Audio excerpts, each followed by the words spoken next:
When our kids were younger, life was just so busy and go, go, go with the career and their activities. With grandkids, it's been a beautiful thing to be able to just slow down a little bit and focus on them. When Aaron and I got married, we were pretty young, and so we were learning how to be adults, we were learning how to be married, and then learning how to be parents.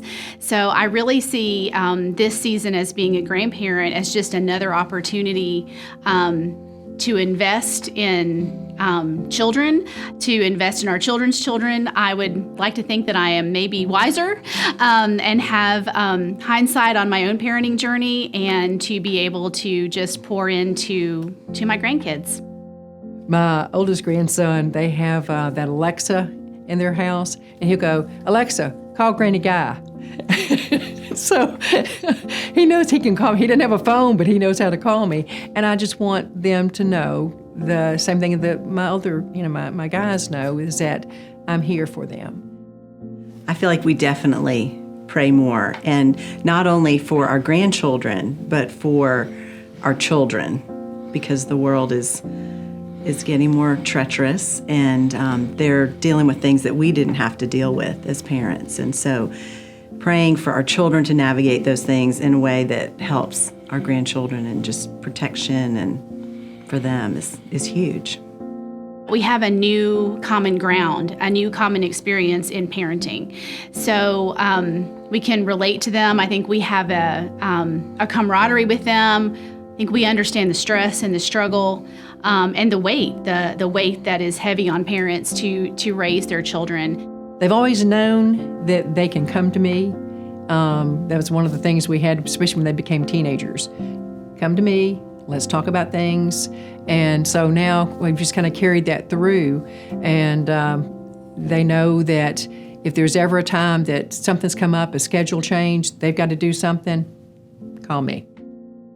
What we have to do is we have to continue just to trust the Lord with the things that we don't know, because we are out of control. None of our grandchildren live here, so we're intentional about getting together on the weekends and talking on the phone or FaceTiming. But we really know that we've just got to continue to put them before the Lord. My prayer life is so much healthier. Since I'm away and the house is more quiet, I have time to reflect. And it's a sweet talking point with the girlies to say, "How can I pray for you?" We ask them, and we pray with them. And then we are joyous when God answers. I want to build it into my grandchildren a spiritual legacy. So I'm constantly talking to them about things I've learned in the Bible or stories from the Bible, because I want them to know God and know His truth. And I feel like that's something that everyone should prepare for. It's really hard to find books on grandparenting.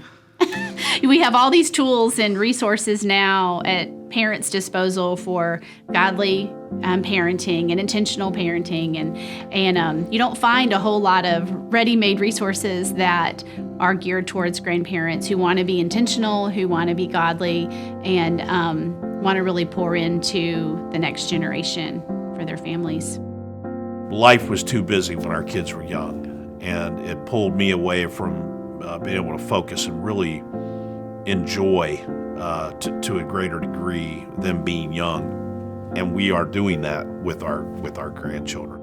I think my heart has just grown. I have more love than I realized my heart could hold.